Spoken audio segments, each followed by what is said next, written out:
morning, good afternoon, good evening, namaste, ladies and gentlemen, and a very warm welcome to all of you to the Blub World Web Talks 272nd episode. In the last 271 episodes, we have talked to, interacted with more than 5,000 school leaders on this very platform where they've shared their ideas, opinions, innovation, and what all new are they doing in the education space.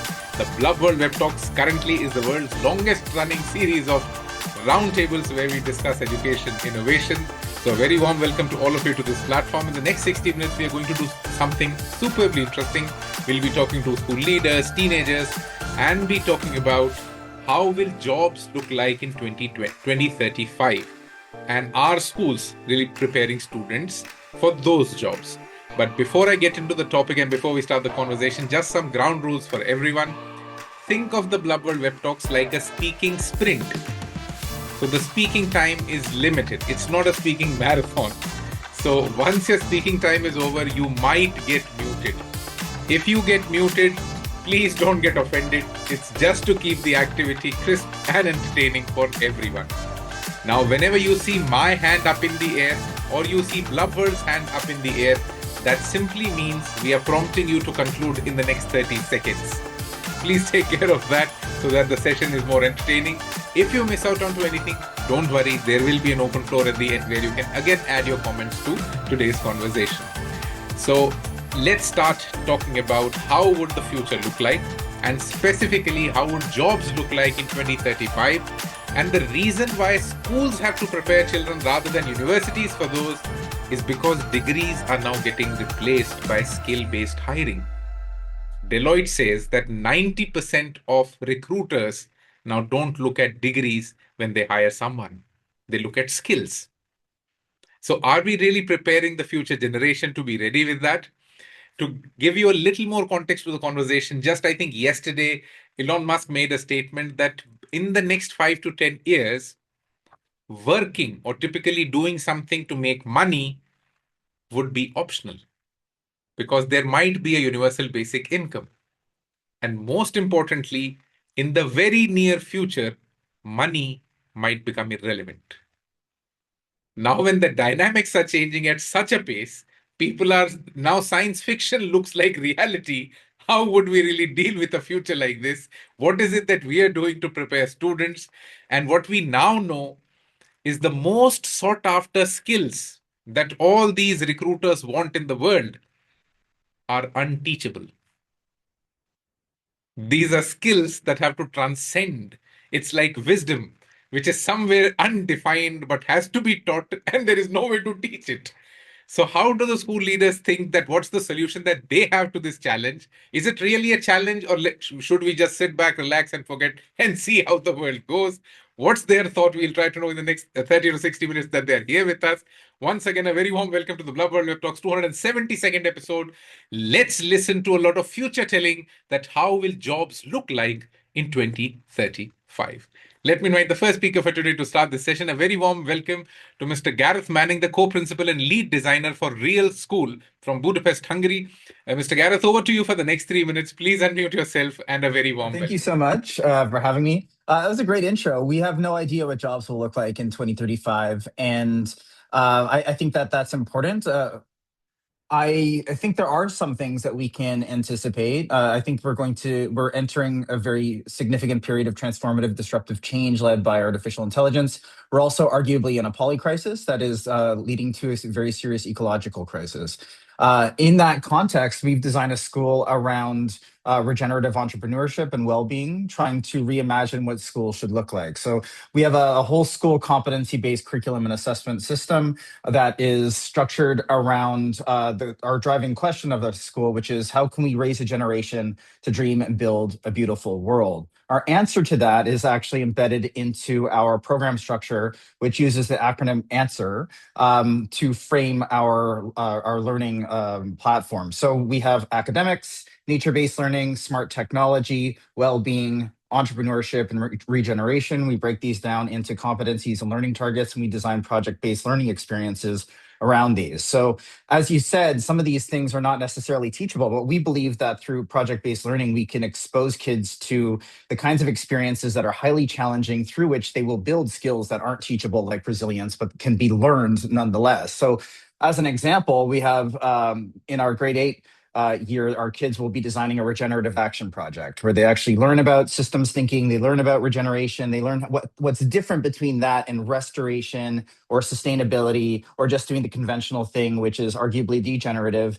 They understand a problem, they map the system around it, what keeps it in place, they come up with solution possibilities, and then they design and pitch a project. If it passes in term 2, they build it out. It might be a business, it might be a community action project, but it needs to be designed to actually have a significant impact, and that's designed to last. So it actually helps heal systems, making them healthier in an enduring way so that we can regenerate our communities and maybe gradually start to develop the capacity to regenerate our planet. In term 3, they tell the story of it, and they reflect and they assess their impact. And our whole school program is designed through like mini projects like this, where they go out into the world and they actually do things. Give you another quick example with my limited time. We're designing a whole school well-being program. We're in a mental health crisis. We don't know what the jobs will look like, but we know it's going to be stressful.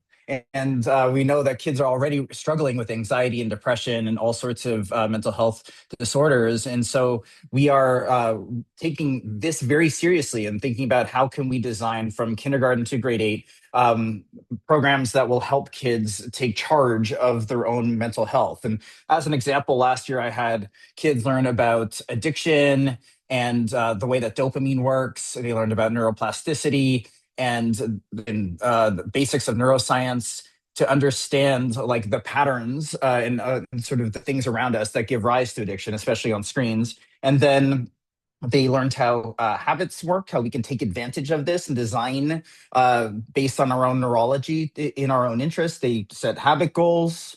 They track these habit goals over a period of like 2 months, and they were able to significantly improve and have data to evidence their increased capacity to sleep, to take charge of their own exercise, to develop better nutrition habits, to Thank you reduce so much, their. Mr. Garrett. The first 3 minutes over, but we'll try to come back to you. Some very important points that you made, and I think the acronym with which your school name starts, Real School, you have actually, expounded it for everyone, and it typically relates to the topic superbly, amazingly. That what kind of jobs are we really looking at? When you have to teach the unteachable, what do? You can only take students through an experience. So experiential learning is no more an option or something that you might want to do in the future. It is an essentiality. It could be even an existential crisis if you don't teach that way now. The future is superbly unpredictable, and the problem is the pace of change is so high that it's humanly impossible to cope up.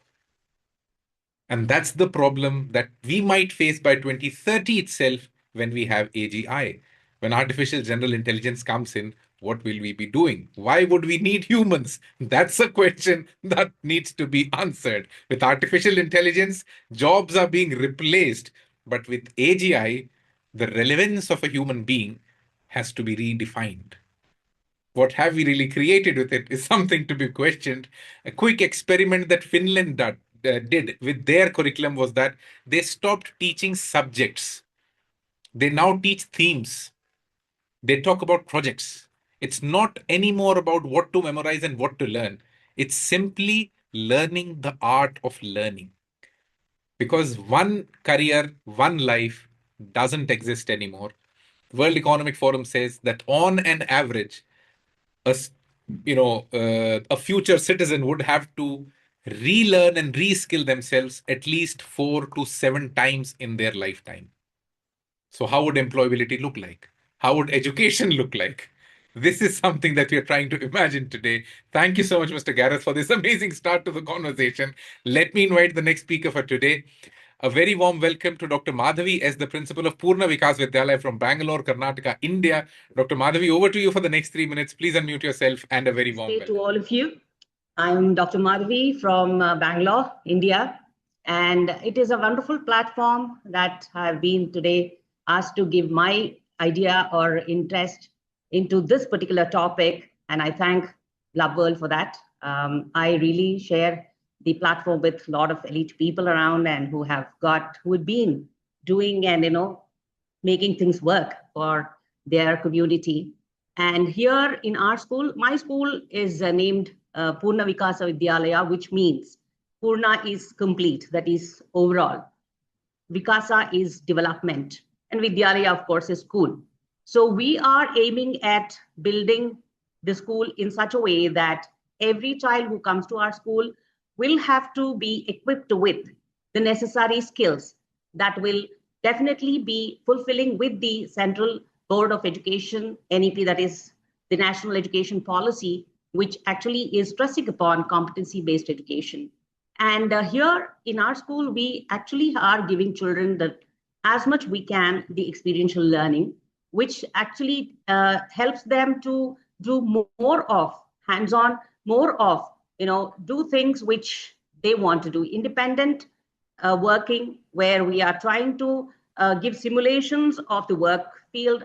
And we have been learning how we have been evolving in our country. Like earlier we never thought of even mobile phones or smartphones, but then slowly adaptability came. There is a lot of resistance otherwise from the parents' end or from the community end, but then we as school do not have a choice than to implement it and make sure that it is being taught at school levels.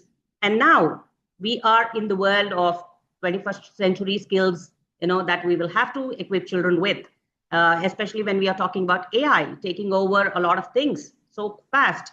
And it is very important as a educator for me to look at the perspective of future. So future skills is what we are aiming at as of now. And hence, we also make sure that, we always say LSRW skills, which needs to be inculcated among children as it is, as an education system. But then, RW is something which already is being taken care by the AI. L and S, learning, listening, and speaking is what needs a lot of emphasis. Thank you so much for giving me this opportunity. Dr. Madhavi. And this is the challenge that a lot of schools and a lot of institutions now face in education. If you're a higher education institution, the challenge is, what do I teach so that my student gets employed? What do I teach so that they become an entrepreneur? The problem is now employment is not possible without entrepreneurship. And we don't teach how to build a risk appetite. We don't teach how to be comfortable in uncertainty. We don't have mechanisms for those.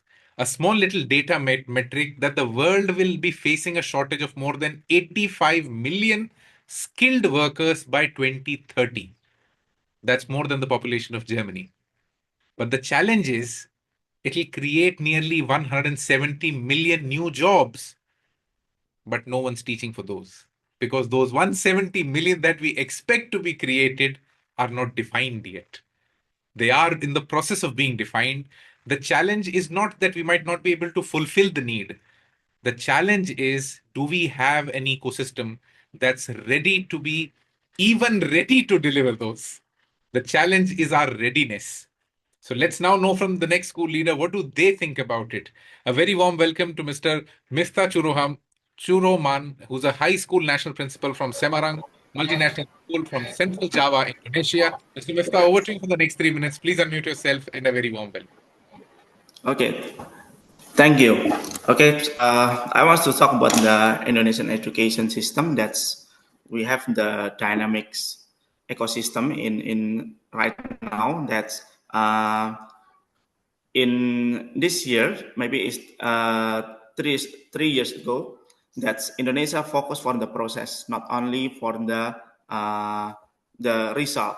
So, and also for the teaching method and our strategy, we also change for the method. Like, for example, right now, we focus for the STEAM approach, science, technology, engineering, and art, mathematics for the teaching approach. And also, beside for the technology, we focus for the character education. So basically that's nationalism, character education should teach in every school, and also for the technology also teach in every school. In my school is an international school. I use for the international curriculum and national curriculum. So that we have the requirement, we use the international curriculum, we need to teach for the national curriculum also. So like the religion and also civics education is compulsory, and also Bahasa Indonesia is compulsory. So that's how we prepare for the future job. So in our school, we prepare for the teaching for and learning, not only for the based on the result, but in process. So we give the project, and also we give the activity not only in the classroom but also outside of the classroom. For example, the students not only learn about the material. Sometimes we give the like the excursion field trip, and then they can learn from the community, and also they can learn directly from the people around outside of the school. So this one is give the thing that the student not only for the knowledge, but they can learn what for the life skill too. So this one is that we prepare for the student, because we know that in the future the student not only need for the knowledge only, but they need to life skill and also the character education. That's why in Semarang Multinational School we preparing for the life skill, knowledge, and also to know about the technology. Thank you. Thank you so much, Mr. Mifta. This is one of the ways most of the countries, most of the schools are typically dealing with the uncertainty of the future. That let's teach technology and everything might be in place. But the problem is, we all think that just teaching technology would change their employability. The top fastest growing skills required by 2030 are creative thinking, analytical thinking, resilience, flexibility, agility. Technology skills are number one in demand, but the human skills dominate the top fastest growing skill categories. And those human skills are the ones that are unteachable. That's where you have to shift from the teaching mode to the discovery mode. And the problem is scaling up discovery mode is expensive, improbable, and difficult. Discovery mode needs a lot of attention from the educator. And that is why it's getting difficult to adapt across the globe. And that's why we are being left behind. What do the schools propose for this? What are they doing for this? Let's try to know from our more school leaders today. Thank you so much, Mr. Mifta, for your contribution. Let me invite the next speaker for today. A very warm welcome to Mr. Mohammed Ashraf Saber, High School Vice Principal for Dr. Nermain Ismail Schools from Cairo, Egypt. Mr. Mohammed, over to you for the next 3 minutes. Please unmute yourself and a very warm welcome. Thank you very much for the opportunity. It's an honor. I think two things that you really touched upon that are very important are technology and entrepreneurship. And these are two things that we're trying to implement more and more of, because first of all, our whole school model is very much based on technology. We have very few paper-based work anymore. Most of our assignments and our curriculum and everything is on our own digital platform called the blended learning board, which students use as if they are working on an actual system all the time. And over time, we actually started incorporating AI into this as well. So we have our own AI chatbot in our platform, which students can use, because now we've been trying to get students to be comfortable with AI, and we're not trying to be defensive against it. So there are a lot of assignments where we actually do use AI, and we encourage the students to sort of get AI input on certain things after they complete their assignments. So we're trying to incorporate that into our world as much as possible. The second thing is entrepreneurship, and our school also does this with a huge focus on business. So we teach business to our grade 11 and grade 12 students, and the content is very much focused on how to be able to understand how the job market works, how to be able to understand how every single element of a company works, operations, HR, everything, and how to build their own project, how to be able to one day manage their own company. We even just got a new curriculum, because our business curriculum changes every 7 years to be able to keep up with the new trends. So our new curriculum in business also has a lot of AI elements into it. We're studying AI in business, and this is something that we're trying to get our students to actually work on. So we have several business-based projects that they're working on.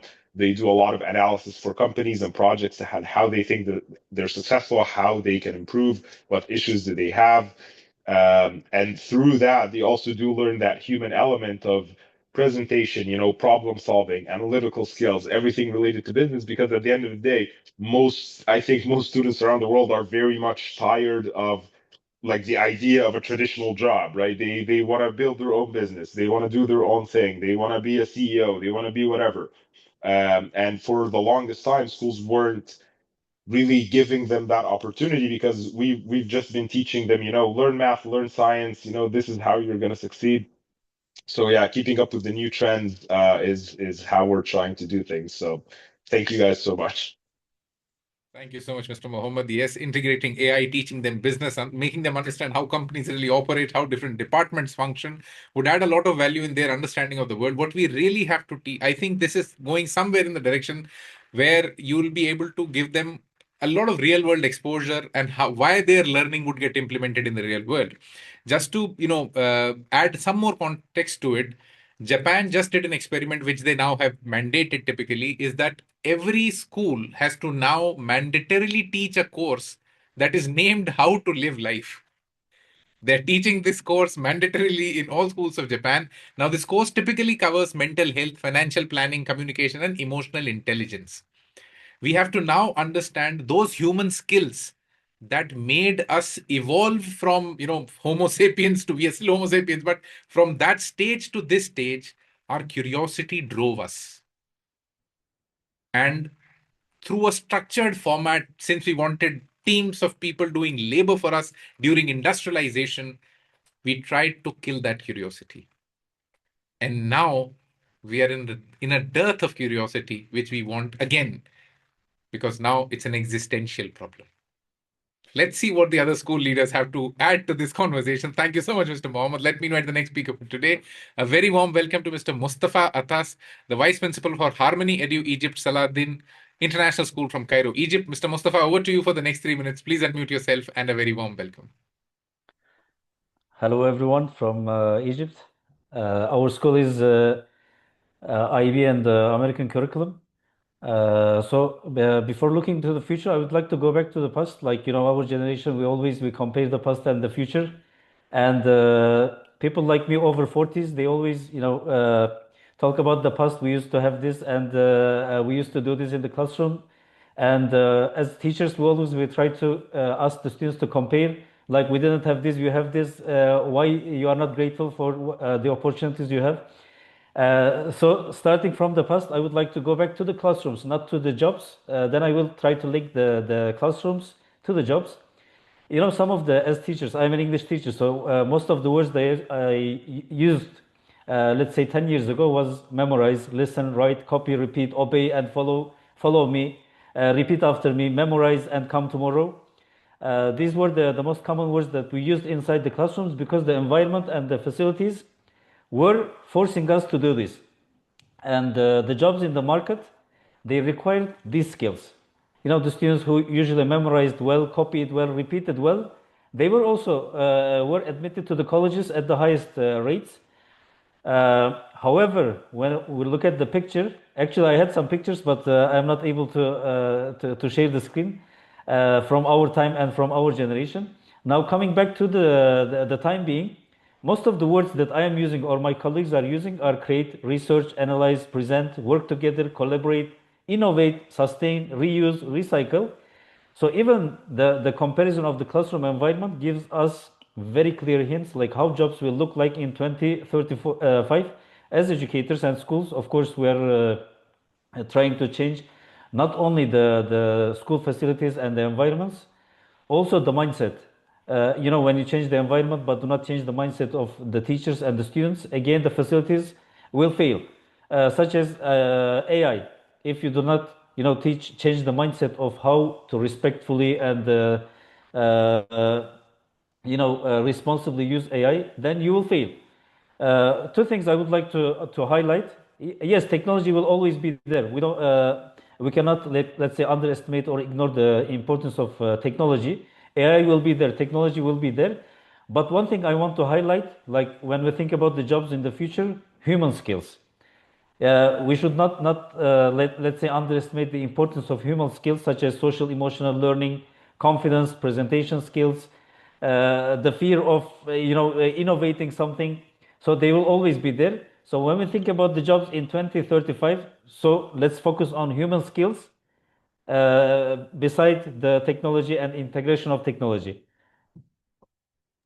Thank you so much. Thank you so much, Mr. Mustafa. And I think it's a very good comparison. Let's compare the terminology or the language that we are using, the words that we used in the classroom at least 10 years or 20 years, back in time and today have completely changed. And that terminology also typically depicts the kind of mindset that we are looking at. OECD, the global syllabus developer, simply suggests a simple approach which they call AAR, anticipation, action, reflection, that let people anticipate the future, build a solution for it, experiment with it, and come back to the table and see did it really work or not. The more stress towards experimentation and rather than relying on experience is the major shift in understanding and typically the workspace. Experience might not be amazingly honored compared to your ability to experiment. And how many experiments are you able to do in the least amount of time? For doing similar things, we have been working on something called the World Teen Parliament. For the past 4 years, we get the most amazing teens from all over the world together. We give them some money and lots of power and see what can they anticipate. Can they improve the world with a solution? We're the only platform in the world where sitting members of parliament from more than 50 countries teach these teenagers every month the skills that they have learned as policymakers. They teach them about problem solving. We will have to create more such forums like this. The school cannot be a cocoon anymore. It has to be far more connected. The way technology is connecting all of us, the school has to now plug into the real world and bring opportunities from the real world for these children. So this is the whole conversation that we're trying to figure out. How do the schools look at this? How do they look at the future? Let me invite the next speaker for today. A very warm welcome to Mrs. Omnea Hamdi, the IB Diploma Program Leader from International Baccalaureate from Cairo, Egypt. Ma'am, over to you for the next 3 minutes. Please unmute yourself and a very warm welcome. Thank you very much. I have more than 24 years of experience as a school leader, and I've graduated more than 2,000 students. I would like to invite my students and the audience for a very short journey in the year 2035. Let's imagine a student walks into a job interview and the employer hands in an application form that have one question only to answer. The question is, how fast can you learn something you've never seen before? And that's the real question. The truth is, the most interesting jobs in 2035 haven't been invented yet. In fact, many of them won't even be jobs in the traditional sense. They'll be hard roles, messy roles that blur lines between disciplines. It can be something like a climate data artist, a neuro interface designer, an ethics engineer for AI ecosystems. Try explaining those rules to a 2024 career counselor now. So here's the angle nobody talks about. 2035 isn't about preparing students for jobs at all. It's about preparing students for incompleteness, for a world where not knowing is normal. And reinventing yourself every 5 years is essentially part of adulthood. Schools today love fixed structures, subjects, grades, units, assessments. The world our students are entering loves fluidity, iteration, experimentation, reinvention. The mismatch is obvious. So what do we do? We stop treating students like future employees. We start treating them like future problem finders, not just problem solvers.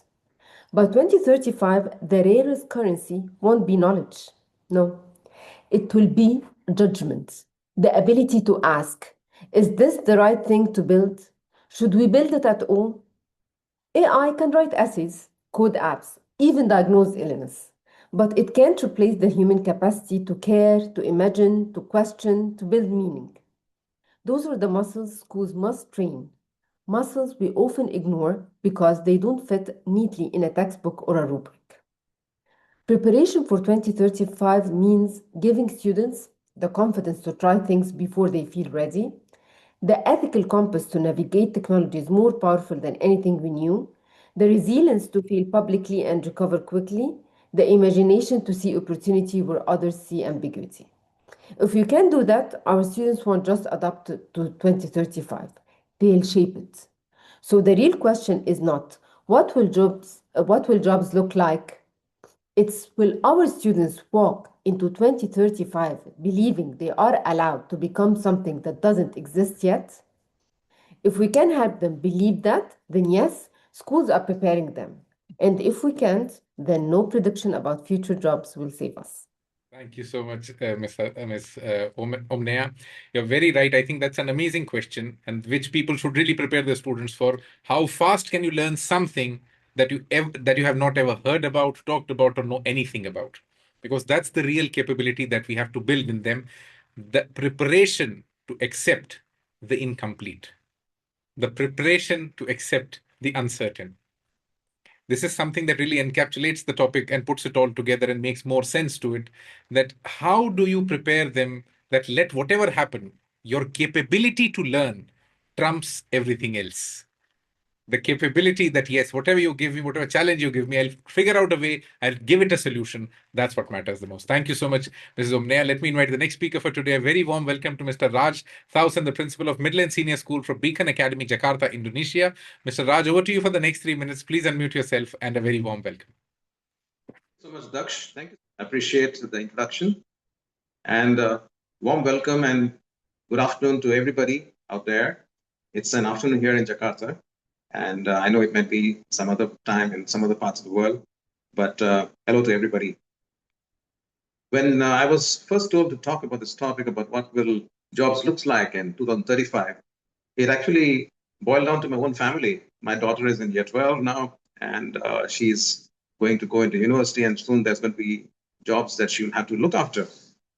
So when I was looking at this aspect, I was genuinely looking at how it was in our school and how we at Beacon Academy, where I'm working, and I'm the middle school and senior principal out there.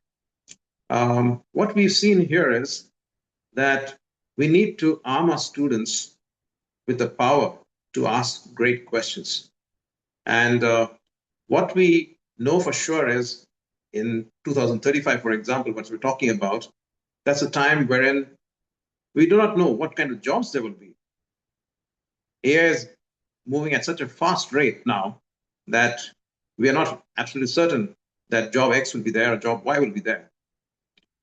But at this point in time, we need to tell our students that it is important that they need to be sensitive to the needs of the society in general. Okay. That means that they need to, be sensitive to things like empathy, be ethical in their relationships, because that is what matters more. AI is more of, machine that is out there trying to give you some comforts. But what is more important is the human aspect. And I think that is what is key there.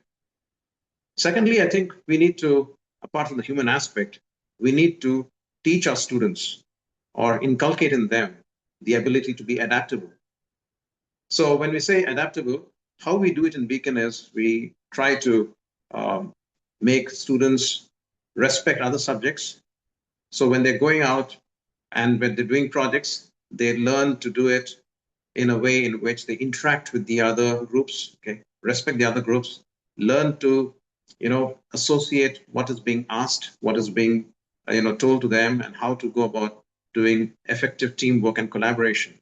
Because when you learn to respect other disciplines, that's when, you're going to be out there better, rather than just being a machine out there. The machine is more out there to learn about patterns, how to see different kind of, patterns that are coming out and try to give it in a way in which the user can use. But how it is being used, that is also very important for us. Okay. So we need to make our students learn to not only do coding, but also know how to implement it and how to use it well, not become a slave of that code. So That's why when the students are taking computer science, or they're doing things regarding logic, okay, we try to make them use it in a more creative way so that they're able to use it more usefully for society. At Beacon Academy, we have something called the term like imagine, innovate, and create. So we do that. Okay? So we encourage the students to ask questions, be creative, because the future lies in them. Thank you so much, Mr. Raj. The first 3 minutes were over, but we'll try to come back to you. So, the ability to ask the right questions. This small little thing has become so critical that now it has a technical term and a course around it called prompt engineering, which is just telling them how to ask questions to the machine or to that AI agent that you might be using. But the innate ability to ask questions comes from human curiosity.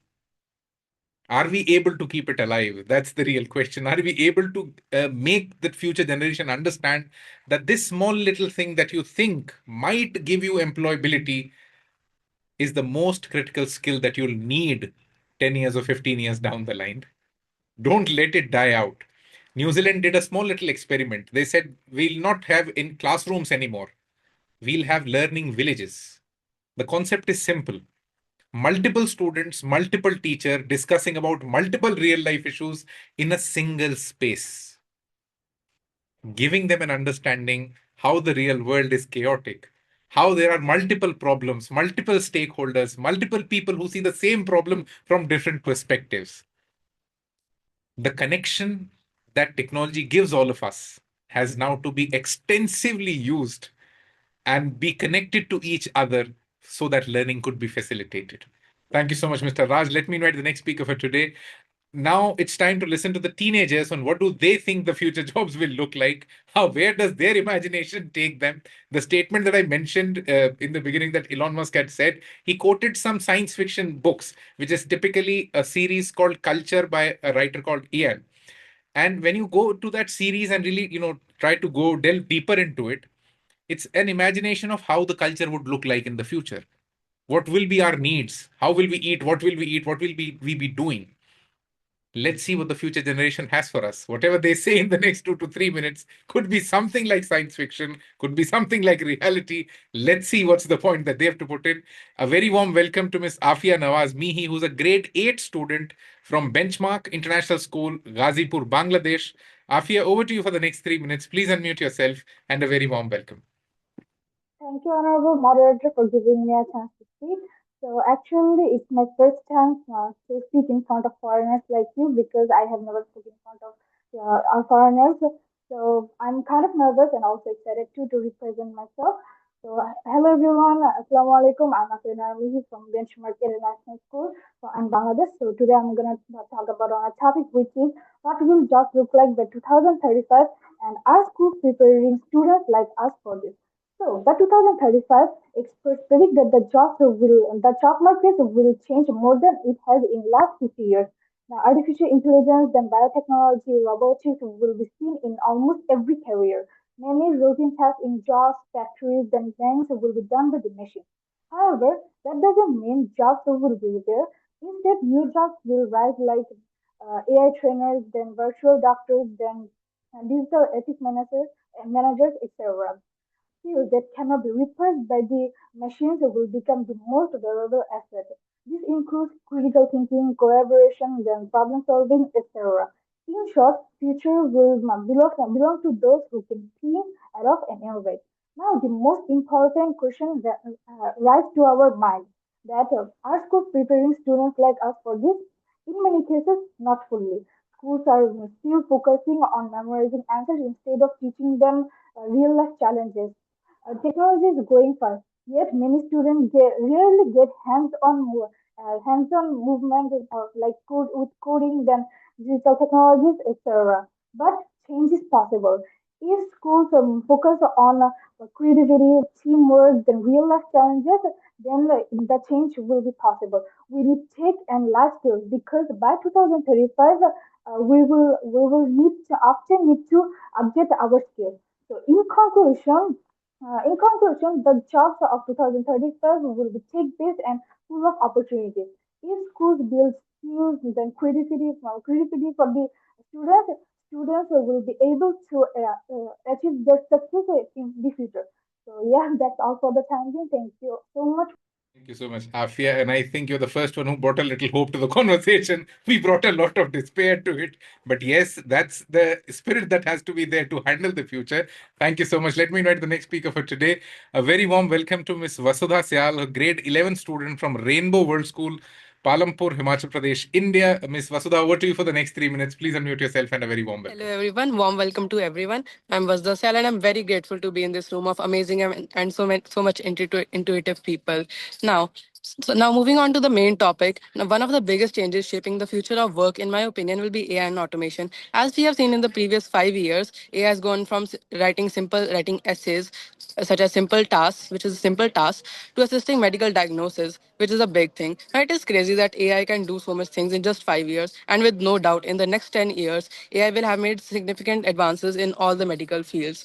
Now, even though AI handles routine and repetitive tasks, the thing that actually matters will be human connection and empathy, I believe, because AI can't really replicate the emotions which humans have in job forces like things like sustainability and healthcare and creative industries and mental health and entrepreneurship will be things that humans will add into the workforce, not really AI. Now, the main thing is that even though AI will work over the routine and repetitive tasks, the thing that humans will add will be their emotional intelligence. And rather than doing repetitive tasks, humans will supervise over the AI machines. Now, what does this mean for students? Preparing for the future isn't just about memorizing facts. The current education system is very much based on accuracy and precision over innovation and adaptability. And in 2035, a student who knows how to adapt to those situations will be the one to succeed, rather than someone who will be confined to boxes of physics, maths, or economics. Now, even though a biologist only studies majorly biology, they will have to know basic programming skills for the future. An entrepreneurship, someone who does entrepreneurship will have to know basic psychology things to make a business deal. And for example, if we talk about neuroscience and educational research, what tells us is that students learn best when they are actively engaging with the material, experiment, and solve real-world problems. This kind of learning strengthens the brain and ability to adapt and prepare students to face challenges they haven't encountered yet. Schools play a very crucial role here. Instead of just teaching content, they should encourage students to explore, collaborate, and apply knowledge in hands-on way. Group projects and experiments and undisciplinary learning help students develop communications, I feel like. And parents and society also have such a big role to play, supporting curiosity, as Sir previously said, that we need to know what questions to ask AI. We need to know what AI can do and what it cannot do, and how it works. In conclusion, I would like to say that the future of AI will be combining AI, technology, and creativity. Humans will still remain important, but the repetitive tasks will be given to AI. Students who can think critically and adapt to new situations and apply knowledge creatively will be the ones to thrive, I believe. Schools, parents, and society needs to focus on teaching abilities that students aren't just prepared for specific jobs, but for a future we can't fully imagine yet. And again, I would like to say that schools play a very crucial role, and schools should teach how we should create connections between different subjects. And we can't really remain confined in some boxes. Thank you so much, Ms. Vasudha. Uh, this whole conversation that we started by predicting the future, trying to understand what we're doing right now, and what is it that we can do to be ready for the future. What's it that you still think is missing in the whole conversation? If you want to add something to it before the session comes to an end, now is the time for an open floor. If you got muted, if you wanted to say something and you could not, just raise your hand. I'll invite you next for a minute or so that you can add before we move towards the conclusion of the session. If any of the speakers on the call, you want to add something, you can just raise your hand or we could move towards the conclusion. I think Dr. Madhvi wants to say something. Dr. Madhvi, over to you for a minute. You'll have to unmute. So I heard everybody speaking about AI and the world that they are preparing the children for.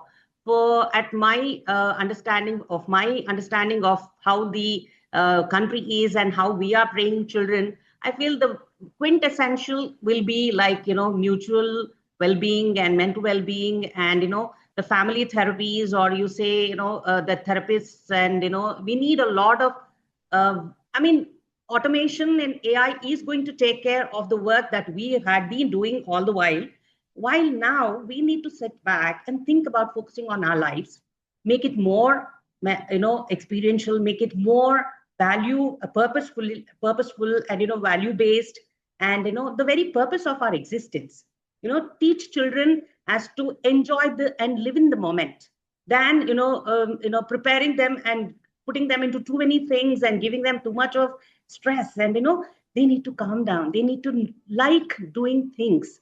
So don't force them to do anything, but let them be in a world where they can think about it, they can be resilient, they can also work towards developing their own skills and also coexist in harmony with the nature. Absolutely, Dr. Madhavi. The ability to live life the way you want it, the ability to be comfortable in your surroundings, the ability to be able to head on and handle life the way it suggests to us. This was the Blub World Web Talk 272nd episode. Before the session comes to an end, you'll find the recording on Blub World's YouTube channel in coming days.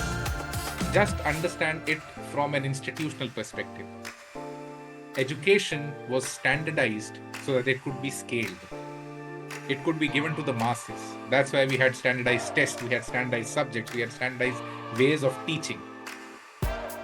But now, when we need creativity, when we need curiosity, standardization has become the enemy of education.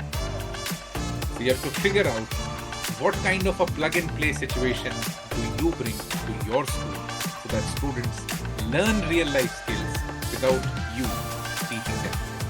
Thank you so much, everyone. This was the Blub World Web Talk 272nd episode. I hope you enjoyed. If you did, and if you want to attend the future sessions, open your audio, say a big yes, and it was amazing listening to all of you. Thank you so much for taking out the time for this. Namaste. Goodbye. Thank you very much. Thank you. Thank you all. It was a pleasure to be with all. It's a pleasure meeting you all. Thank you. Good day.